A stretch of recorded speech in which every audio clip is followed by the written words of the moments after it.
रहीम chapter 2 differentiation exercise 2.9 करनी है। और एक्सरसाइज 2.9 में इंक्रीजिंग फंक्शन, डिक्रीजिंग फंक्शन, उसकी मैक्सिमम और मिनिमम वैल्यू को डिस्कस करना है हमने।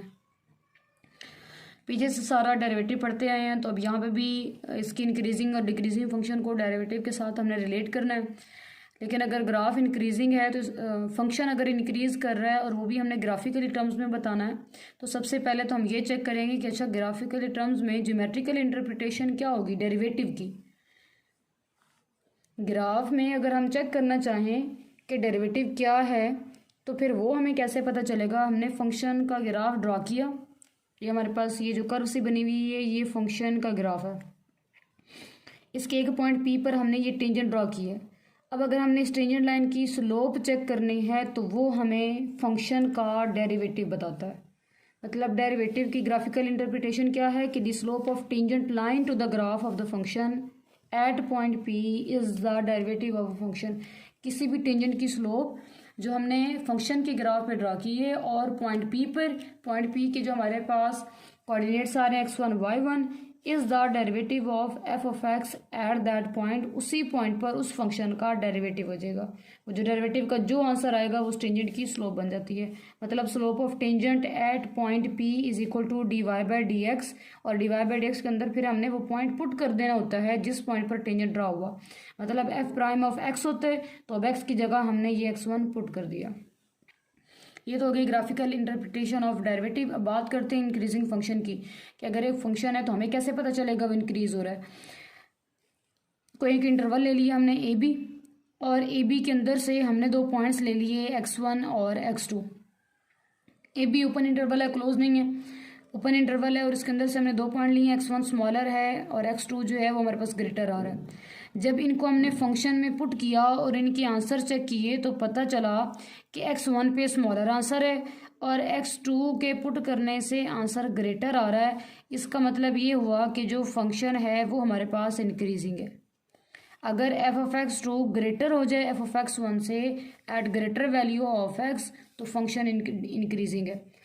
Late f be defined on an open interval a b and let x1 x2 belongs to a b. एक हमने ओपन इंटरवल ले ली है, ए बी है हमारे पास, और उसके अंदर से हमने दो पॉइंट्स ले लिए हैं। f is increasing on the interval. f तब इंक्रीज होगा अगर f of x2 greater then हो जाए f of x1 whenever x2 is greater than x1।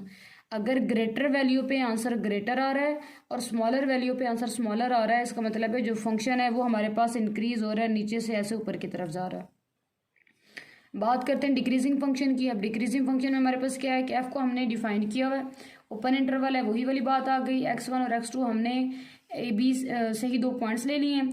अब जब x1 और x2 पे वैल्यूज चेक की तो पता चला कि जो x1 है हमारे पास उस पे आंसर ग्रेटर आ रहा है, हालांकि वो इधर से स्मॉलर वैल्यू है, और जो x2 है जो ग्रेटर वैल्यू है उस पे जो फंक्शन का आंसर आ रहा है वो स्मॉलर आ रहा है। अब x1 ग्रेटर हो रहा है एफ ऑफ x1 और एफ ऑफ x2 स्मॉलर हो रहा है, इसका मतलब है जो फंक्शन है वो डिक्रीजिंग है। Let f be defined on an open interval. Open interval a b पे डिफाइंड हो रहा है और x1 और x2 हमने ए बी से दो पॉइंट ले लिए हैं। Then f is decreasing on the interval a b if f of x2 is less than f of x1 whenever x2 greater than x1। Greater value पे अगर function का answer smaller आ रहा है और smaller value पे अगर function का answer greater आ रहा है, इसका मतलब है अब जो फंक्शन है वो हमारे पास हो गया डिक्रीजिव फंक्शन। लेकिन ये तो वैल्यूज लेके हमने वैल्यूज फंक्शन के अंदर पुट की, हमने तो डेरिवेटिव को रिलेट कर रहे हैं इसके साथ। तो अगर अब डेरिवेटिव की बात करें तो फिर टेस्ट आ गया हमारे पास, first derivative test for increasing and decreasing function, कि अगर डेरिवेटिव को यूज़ करें तो फिर कैसे पता चलेगा कि जो फंक्शन है वो इंक्रीज कर रहा है या डिक्रीज कर रहा है। अब फंक्शन हमने वो लिया जो डिफरेंशिएबल है, ओपन इंटरवल हमने ए बी ले लिया है और ए बी से हमने एक पॉइंट एक्स जो है वो इसमें से ले लिया। पहले दो पॉइंट्स लिए थे, अब एक ही पॉइंट लिए। इसी पॉइंट पर डेरिवेटिव फाइंड किया और अगर डेरिवेटिव का आंसर आ रहा है ग्रेटर देन जीरो तो फंक्शन इंक्रीजिंग है, और अगर उसी पॉइंट पर डेरिवेटिव का आंसर लेस देन जीरो आ रहा है, इसका मतलब है जो फंक्शन है वो हमारे पास डिक्रीज हो रहा है। F is increasing on a b if first derivative of f at x greater than zero for all x belongs to a b. Function का डेरिवेटिव अगर ग्रेटर देन जीरो, और किस पॉइंट पर, ये पॉइंट होगा यहाँ पे, और वो पॉइंट हमने इस इंटरवल के अंदर से ही कोई चूज किया होगा।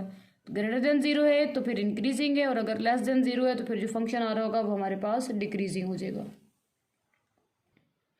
नेक्स्ट हमारे पास आ रहा है स्टेशनरी पॉइंट। अब स्टेशनरी पॉइंट क्या हो गया कि जिस पे ना तो हमें ये पता चल रहा हो कि फंक्शन इंक्रीज़ है और ना ही फंक्शन उस पॉइंट पर डिक्रीज़ हो रहा हो, तो फिर ऐसे पॉइंट को हम नाम दे देंगे स्टेशनरी पॉइंट का। मतलब ऐसा पॉइंट जिस पे फर्स्ट डेरिवेटिव ना तो ग्रेटर देन ज़ीरो हो ना ही लेस देन ज़ीरो हो, तो फिर वो पॉइंट स्टेशनरी पॉइंट बन गया। अच्छा, अगर फंक्शन लेस और ग्रेटर नहीं है तो पता है आपको, जब भी हम नंबर्स को कंपेयर करते हैं तीन पॉसिबिलिटीज़ होती हैं, या तो लेस की या ग्रेटर की या फिर इक्वल की। तो अगर एफ ऑफ एक्स ना तो ज़ीरो से ग्रेटर हो रहा है कि हम कहें कि वो उधर वहाँ पे इंक्रीजिंग है, ना लेस देन ज़ीरो है कि हम कहें डिक्रीजिंग है, तो फिर इसका मतलब ये हुआ कि जो फर्स्ट डेरिवेटिव है वो इक्वल टू ज़ीरो हो जाए। तो फिर ऐसे पॉइंट को हम नाम दे देंगे स्टेशनरी पॉइंट का। Any point where f is neither increasing nor decreasing is called stationary point, and provided that f prime of x is equal to zero at that point। मतलब ऐसा पॉइंट जहाँ पर f ना तो increase है ना decrease हो रहा है, तो उसे पॉइंट को स्टेशनरी पॉइंट दे देंगे। और वहाँ पे होगा क्या, जो फर्स्ट डेरिवेटिव होगा वो हमारे पास वहाँ पे ज़ीरो आ रहा होगा। अच्छा, ये तो थे अभी इंक्रीजिंग और डिक्रीजिंग की बात हो रही है, और इंक्रीजिंग और डिक्रीजिंग के लिए जस्ट हमने फर्स्ट डेरिवेटिव की बात की। अब बात करते हैं रिलेटिव मैक्सिमा एंड मिनिमा की। रिलेटिव मैक्सिमा कब होगा, मतलब ये फंक्शन के ग्राफ ड्रा किए हैं, सी मिड में एक पॉइंट आ गया और चेक करें तो सी पे जो वैल्यू आ रही है वो मैक्सिमम ही है। सी से आगे भी हमने कुछ ग्रेटर वैल्यूज भी ली हैं। सी में डेल्टा एक्स प्लस करके, डेल्टा एक्स हमारे पास पॉजिटिव स्मॉल नंबर होता है, और सी में से माइनस करके भी हमने इस साइड पे भी वैल्यूज ले ली हैं। लेकिन जब फंक्शन के अंदर हमने सी पुट किया और वो आंसर हमने नोट कर लिया कि ये हमारे पास आ रहा है एफ ऑफ सी। अब सी से ग्रेटर भी पुट कर रहे हैं, सी से स्मॉलर भी पुट कर रहे हैं, और उन सब पे जो आंसर आ रहा है हमारे पास, मैं इसको एफ ऑफ एक्स वन का नाम अगर दे दूँ तो, या एफ ऑफ एक्स का नाम दे दूँ, तो जस्ट सी पे चेक करें। एफ ऑफ सी ही ऐसा पॉइंट है जिस पे फंक्शन की वैल्यू सबसे ज़्यादा आ रही है, ग्रेटेस्ट है। बाकी आप यहाँ से कोई पॉइंट लेके चेक कर लें या इधर से कोई पॉइंट लेके यहाँ पे फंक्शन के आंसर चेक करें तो वो एफ ऑफ सी से स्मॉलर ही है। इसका मतलब ये हुआ कि ये जो फंक्शन है एफ ऑफ एक्स वो रिलेटिव मैक्सिमा है at x is equal to सी।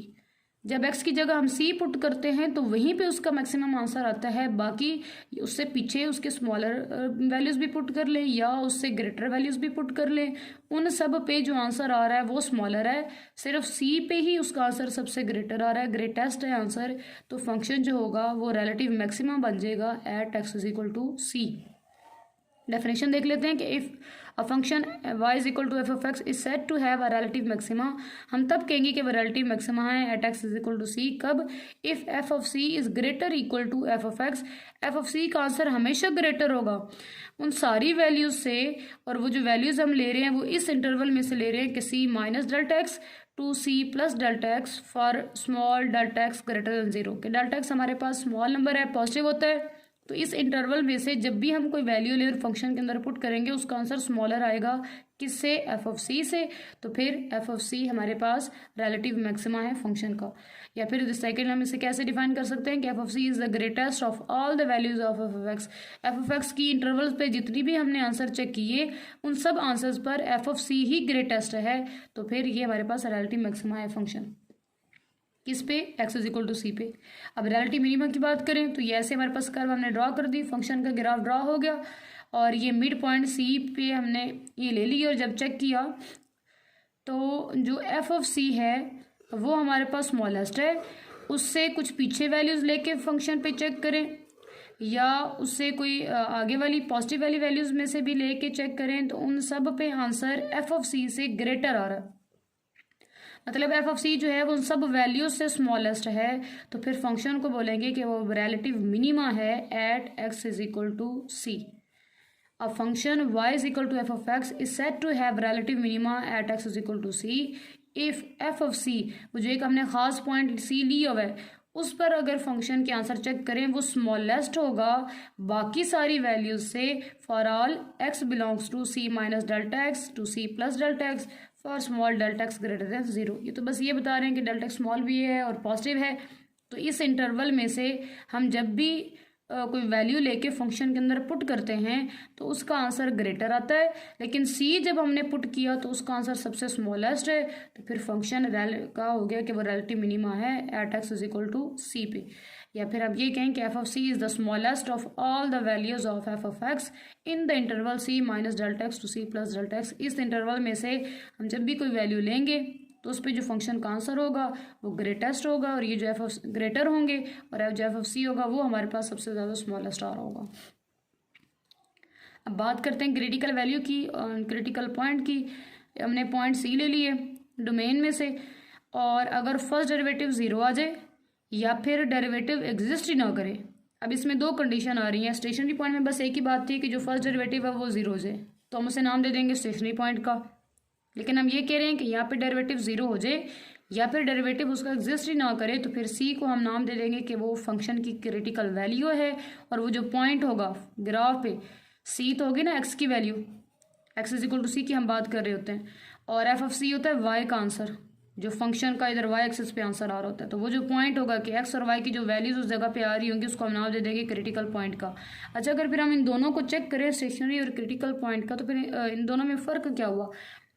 इसका मतलब ये हुआ कि जो सारे स्टेशनरी पॉइंट्स हैं हम उन्हें क्रिटिकल पॉइंट्स कह सकते हैं। क्यों? क्योंकि उसमें ये कंडीशन सेटिस्फाई हो रही है, डेरिवेटिव उधर भी ज़ीरो है, डेरिवेटिव इधर भी ज़ीरो कह देंगे। तो मतलब हम ये कह सकते हैं कि a stationary point is always a critical point. जो एक स्टेशनरी पॉइंट होता है वो क्रिटिकल पॉइंट भी होता है। लेकिन क्या हम ये कह सकते हैं कि जो क्रिटिकल पॉइंट है वो स्टेशनरी पॉइंट है? तो फिर हम यहाँ पे बात करेंगे कि क्रिटिकल पॉइंट मे और may not be a stationary. May तब होगा जब डेरिवेटिव ज़ीरो है, तब तो हम क्या देंगे कि हाँ भाई अभी जो क्रिटिकल पॉइंट है वो स्टेशनरी पॉइंट है। लेकिन अगर डेरिवेटिव एग्जिस्ट ही नहीं करता तो अब ये तो कंडीशन उससे अलग हो गई ना। अब तो स्टेशनरी पॉइंट में तो ये कंडीशन है ही नहीं कि वो फर्स्ट डेरिवेटिव उसका ज़ीरो। तो अगर f of c does not exist कर रहा हो तो अब तो फिर हम उसको स्टेशनरी पॉइंट नहीं कह सकते। तो फिर क्रिटिकल पॉइंट को जब स्टेशनरी के साथ रिलेट करेंगे तो हम कहेंगे कि क्रिटिकल पॉइंट मे और मे नॉट बी स्टेशनरी। वो स्टेशनरी, क्रिटिकल पॉइंट स्टेशनरी हो भी सकता है और नहीं भी हो सकता, लेकिन जो स्टेशनरी होता है वो हमेशा क्रिटिकल पॉइंट होता ही होता है। आगे हम बात करें इसकी रिलेटिव मिनिमा और मैक्सिमा की, तो इन जनरल हम इनको रिलेटिव एक्सट्रीमा कह रहे होते हैं कि एक्सट्रीमा है हमारे पास, मतलब क्योंकि देखिए मिनिमा का मतलब है सबसे स्मॉलेस्ट, मैक्सिमा हो गया ग्रेटेस्ट। तो ये यूँ समझिए तो एक्सट्रीम की हम बात कर रहे हैं। तो both relative maxima and relative minima are called in general relative extrema.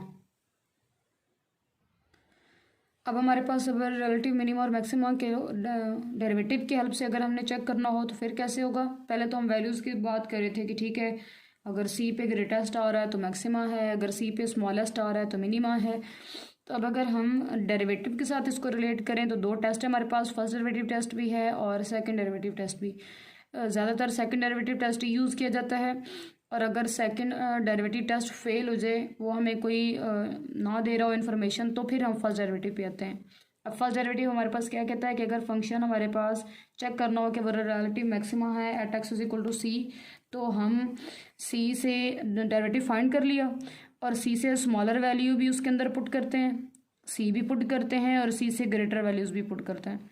अगर स्मॉलर वैल्यूज़ पे आंसर ग्रेटर देन ज़ीरो आ रहा है, मतलब मैक्सिमा है, तो पहले आंसर ग्रेटर देन ज़ीरो हो गया। सी पुट किया तो आंसर ज़ीरो आ रहा है, सी से ग्रेटर पुट कर रहे हैं तो फंक्शन लेस देन ज़ीरो हो रहा है। इसका मतलब ये हुआ कि जो फंक्शन होगा फिर वो रिलेटिव मैक्सिमा हो जाएगा।